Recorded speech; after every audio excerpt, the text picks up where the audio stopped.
And he's always, these ain't no magic. Bad bitch. Yeah, magic. Okay. Hey everybody. Hi. So, like I said, I'm back with a part 2 with the Becoming series. It's all about the journey. It is all about becoming who you want to be. And to be, you have to first become. Okay? Why I sound like I'm flirting with y'all? Alright, so let's get straight into it. Somebody need to hear this. This gonna trigger many people. Stop complaining. Stop complaining. I promise you, I used to be a chronic complainer myself. Stop doing that. It's not doing anything for you. You think you're really getting things off your chest. You think, oh, you know, I'm just venting and, you know, woe is me. And, everybody's just out to get me. You're not doing anything but attracting more of that. Because that's all you focus on. It's like when you are in that place where you're always complaining, like you constantly are going to end up trying to find things to be mad about. Find things to be angry about. And I promise you, it does not benefit you in any way, shape possible. Stop complaining, because the complaining is going to become the focus of your life. The focus is going to be your suffering. You need to stop this addiction to suffering. Stop giving in to your complaints. Y'all know what complaining is. I know a lot of people will be like, oh no, but I need a vent. I need to make my friends my therapist. I need to do this. You need to get help. And the thing about this and how this ties into being, you have to understand that the person who has everything you want is not complaining. The person you want to be in the future is not complaining. When you think about the future and all those endeavors, you want to be successful and all that stuff, do you imagine yourself complaining? No, you imagine yourself happy. You imagine yourself at peace. So you need to get out of that habit of always looking for the bad in things, always complaining, always having something negative to say. You have to break out of it. I promise you, your life will get so much better. Because a lot of times, because you complain so much, because you focus so much on the bad, you keep attracting it to yourself. It's like a feedback loop. It's like, oh, she clearly likes it. She clearly likes to suffer. She clearly likes to focus on it. She likes it so much that she makes this a part of her life. Let's keep on giving her more stuff. Negativity. It's going to keep coming back. Bad things are going to keep happening to you because that's all you focus on. So you got to break out of it as quickly as possible. Think of it as your life on a timeline. Like you are on the timeline of TikTok. You're on the timeline of Instagram. Think of your life like that. The world, the universe, there is an algorithm, and you keep tuning into this algorithm, and that's why you keep seeing these things on your timeline. You keep seeing these things physically manifest because that's clearly what you're attracted to. Okay, you ever seen the timeline of a man? You look on his phone and you see just naked strippers, scribbles, and all kinds of things. That's because that's what he's attracted to. So they're gonna keep giving that to him because that's how we get you. That's what you like. That's how we gonna keep you here. And it's the same thing with your life. It's the same exact thing with your life. It's like, okay, she's focusing on this negativity. She's focusing on woe is me. She's focusing on this victimhood. I'm gonna keep giving her reasons to be a victim. Because that's what she like. The world just want to do what you like. You show God what you want by what you put your energy into. Okay? Once you learn that, your life is going to be better. So treat your life like it's a timeline. Treat your life as the algorithm it is. And speaking of timelines, be prepared to protect your peace at all times. So even on social media, You need to get rid of the things that are basically rage bait for you. Anything that's negative for you, all the things that when you watch it and you are taking in all this information, it drains you. You need to stop getting into those loops. So things like the shade room. Why are y'all even followed to things like that? You need to get all that drama and nasty energy off of your timeline. And the same thing goes with people. Stop giving energy to these negative people who bring you down. Be prepared to protect your peace at all costs. You have to be able to stand in yourself and love yourself that much and stand on business, stand on your boundaries, okay? You need to get to that point where you are okay with losing things once you start elevating your frequency, because this is exactly what is going to happen on this journey of becoming the woman or the man or the person you want to be. People are not going to be in alignment with you. Things are not going to be in alignment with you. You have to be okay with letting it go. For your betterment, you need to be okay with saying, I give it up. It's above me now. You're done. You're done. And in that sense of losing people, understand it's never a loss. It is never a loss. It's only a gain. Once you let go of these things that are holding you back energetically, you will be pointed to more things that are in alignment with you. So like I said, timelines. Your timeline will start looking more positive.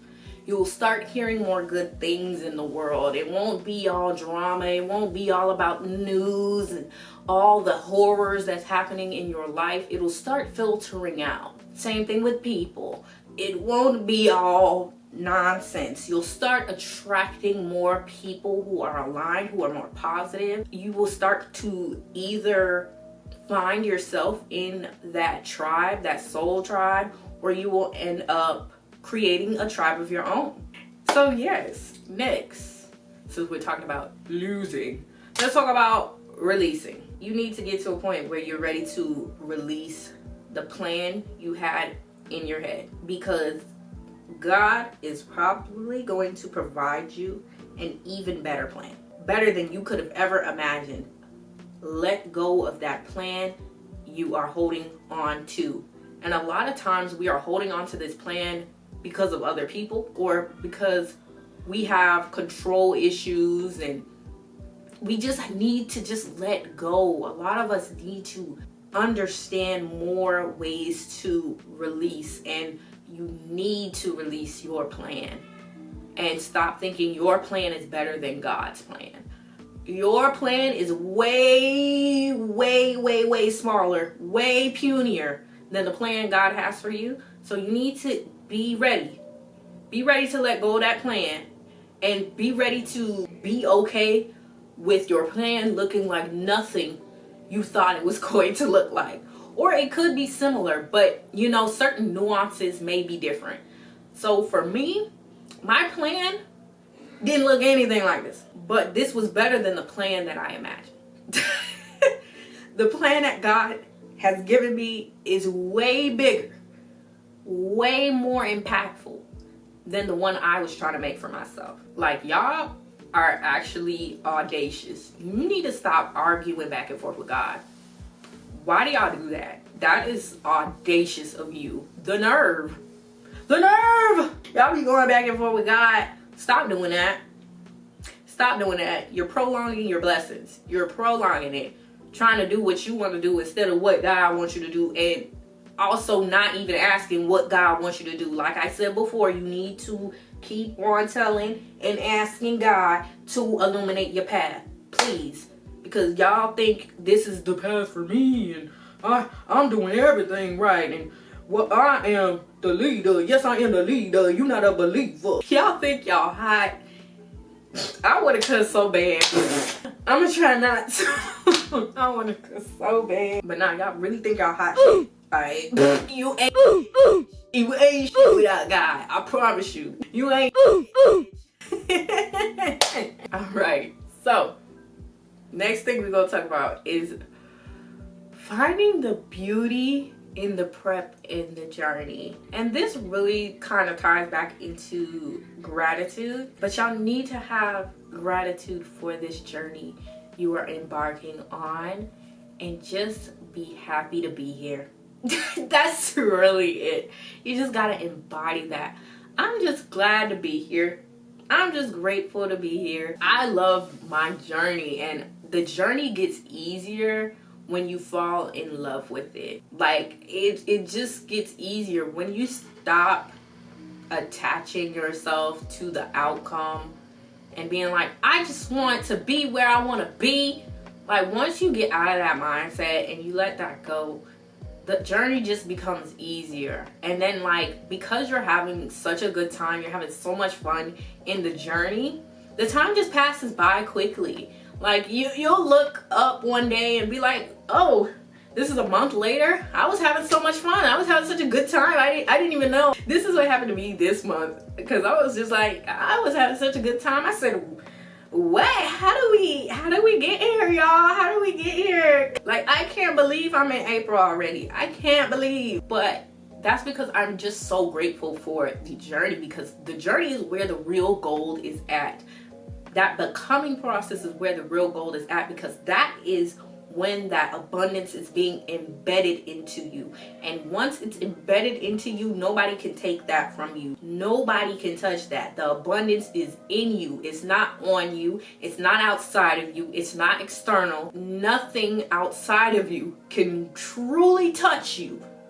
Nothing outside of you can truly touch you unless you let it. So I got to that point where it's like, this journey is mine alone. If I'm gonna be here for a long time, I'm gonna enjoy it. And I've been in this journey for a long time, and I finally got to the point where, okay, I love this stuff. Like, I love healing. I love growing. I love learning more about myself. I love being in my power. I love it. It gives me a will to live. All right, so this brings me to my next point. You have to really think, like, in this becoming phase, you have to really think, like, if I had everything I wanted, what would I be focusing on? You got to get to a point in your journey where you're focusing on being at peace. You got to focus really on abundance, like, and understanding who you are, and understanding, like, hey, I'm growing. Like, I am a piece of art and a masterpiece at the same time, baby. I need to focus on that. I need to focus on my happiness. I need to focus on my growth as a person. I need to focus on my purpose. I need to focus on who God is calling me to be. I can't put my focus on these material things. Focus on what God is calling you to be. How are we going to do this impact? What do I need to do to show up? That is the focus. What do I need to be doing right now to show up? So, for example, if you have this idea that you want a business, what do you need to do now to show up and be a business owner? You need to be online, being consistent. You need to get into marketing. What are the things you need to be doing? If you need to go and be a doctor, you're not focusing on being a doctor. You're focusing on med school. You're focusing on the test. Hello? Like, come on. These next things I'm about to say, these are so important that it's like, dang, I might need a new video for this. But we vibe, okay? So, baby, shadow work, let's talk about it. Y'all need to be healing. Y'all need to go deep with y'all shadows. Please stop running. I will forever tell y'all stop running. There is so much abundance in that healing. I promise you. I'm telling y'all from first-hand experience. When I converted my pain into power, man, I'm almost untouchable at this point. Nobody can steal my joy like they used to be able to do. But you gotta think, like, I let people do that. I now am at a place where it's hard. It's hard to really get me out of character. And I feel like earlier, like a year or so ago, I mean, I could be a hothead in certain situations, as well as a chronic complainer. Like, I used to get into it. And I wouldn't even get into it with people. It was just like, I just internally got into it with myself and just would bubble up with a lot of built up emotions, like, and it just didn't feel good to me. And I know that if somebody had kept poking enough, I would have popped off. I would have just ruptured. And I know this because it's happened before, but I ain't ruptured in a long time. So so I know that if somebody was trying it enough, I would have exploded. And then I'd be like, all right, cool, I move on. But understand that, like, you can't hold on to these negative emotions. They are abundance blockers. They block abundance. They block your intuition. They block your wisdom. A lot of times it's blocking your connection to God. Depending on how deep the block is, it blocks a lot when you just hold on to these negative emotions. It blocks your ability to be happy, to be at peace. It blocks so many different things. It blocks your ability to flow. It blocks your ability to calm down. It blocks your ability to see things clearly. Come on, like, y'all gotta get it in your heads. Like, baby, I need to go do some inner work. Like, it's really not even that hard. Like, stop trying to make it hard. Stop telling yourselves it's hard. Go Google the inner work prompts. Literally go on Google, search up inner work prompts, and go through the list. They have lists of hundreds of different inner work prompts. And as well as you can be doing inner work through different things other than just, you know, answering the questions and journaling and deep diving with yourself. You can also get therapy. You can also watch self-help YouTube channels. You can take a course. You could go to healers that are specified in healing. My favorite person to go to is Andrea Harty. She did a really good tarot reading for me. It was really good, girl. I did like she offers like 4 healing sessions. I did all 4 of them in one day. And girl, another good thing for inner work, Mina Irfan, also known as the Universe Guru on YouTube, she has a book called Lady Balls. Read that book, y'all. That book is good. I loved every second of that book, and she has inner work prompts within the book. I love it. Just overall learning more about healing is a great way to reflect. I even, at the beginning of my stage of inner work, I even looked up how to heal. That's how desperate I was.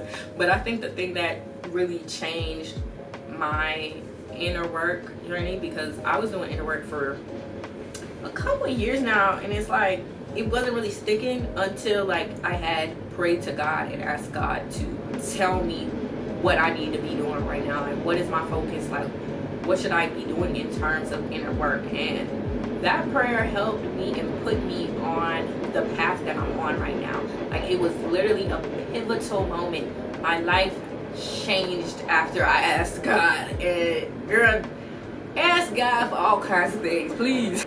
Do not be afraid to ask God nothing. When it comes to healing, baby, ask the divine. Ask that divine. I love me some God. I love God. You don't love God? What's wrong with you? Okay, so with inner work comes the other sector, the deeper sectors of inner work. It's that childhood, that inner child work. Ooh, that inner child healing was something different. It was an out-of-body experience. 10 out of 10 would recommend. That was one of the biggest changes I had when I did inner child work, because you gotta think how long I had a lot of these negative beliefs, emotions stuck in my body. Like, I was deep in the trenches for over a decade.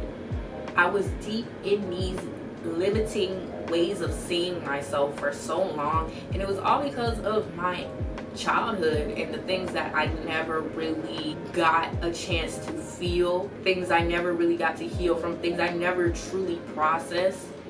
And I'm over here thinking like, oh, you know, it happened in the past, so who cares about that? No, like, we need to revisit that. We need to relive it and create a new narrative for it. And we need to as well work on a dialogue with our inner child and our inner teen. Like, you have to reparent yourself. It is so crucial. When you didn't have the parents that you think you needed or you believe that would have been best for you, you have to be that parent for yourself. You have to show up in the way that your inner child needed somebody to show up for them. You need that.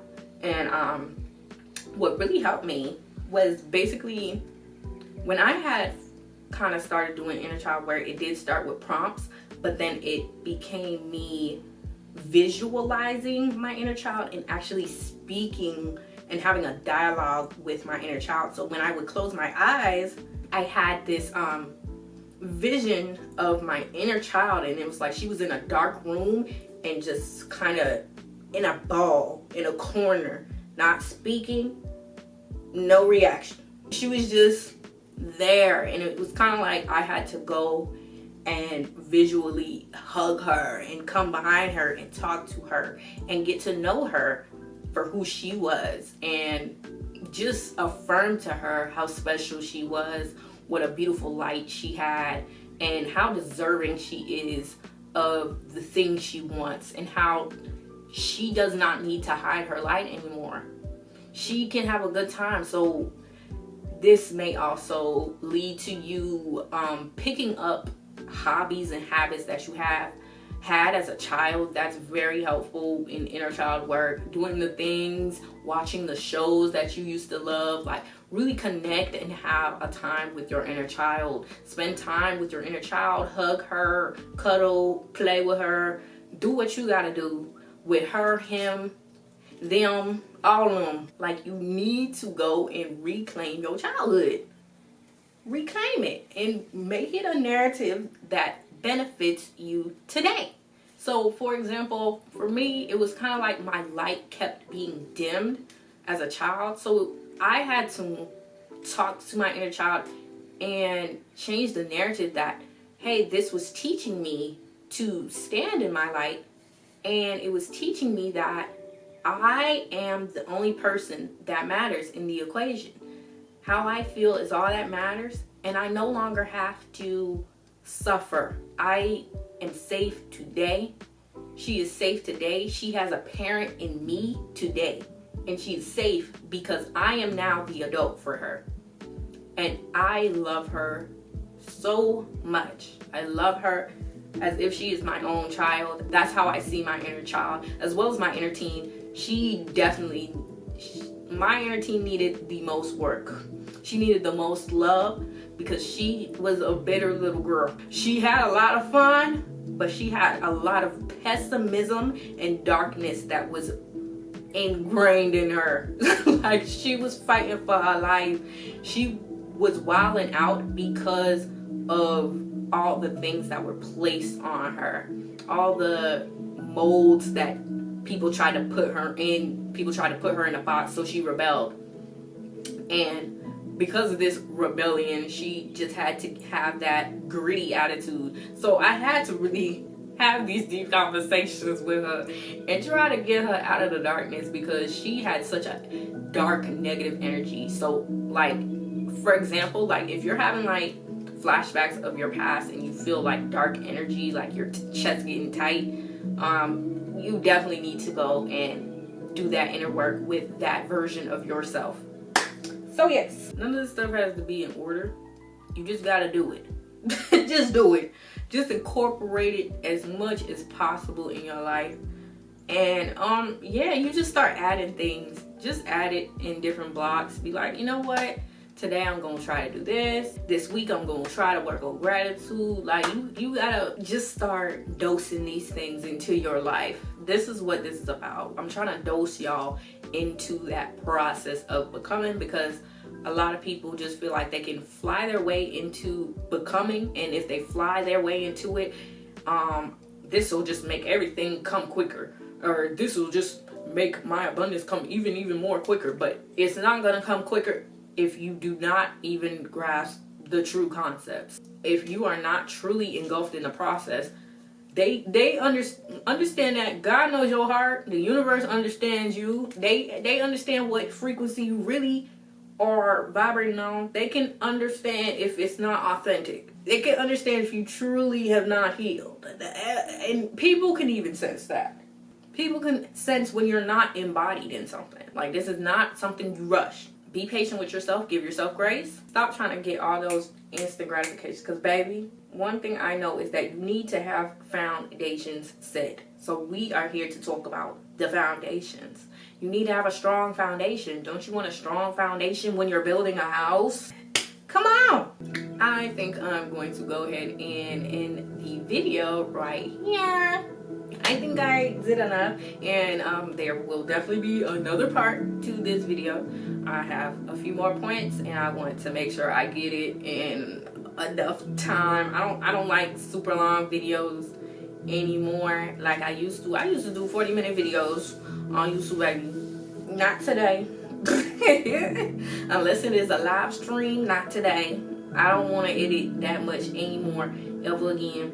Thank you all so much for watching this video. I'm hoping this video finds the right people and you all take in this information as much as you can. If you need any resources of help with understanding your purpose and different things that can help you with becoming, I have my email below. You can email me at poweredpassionllc@gmail.com.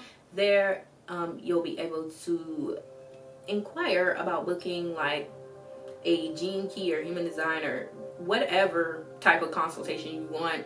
I do a mixture of both, and I honestly sprinkle a little astrology into it, so we can go ahead and meet and talk about that stuff and just help you to better navigate to your abundance. If you need help with that, you know where to find me. Okay, so I love you all. I will see you all in the next video. Bye.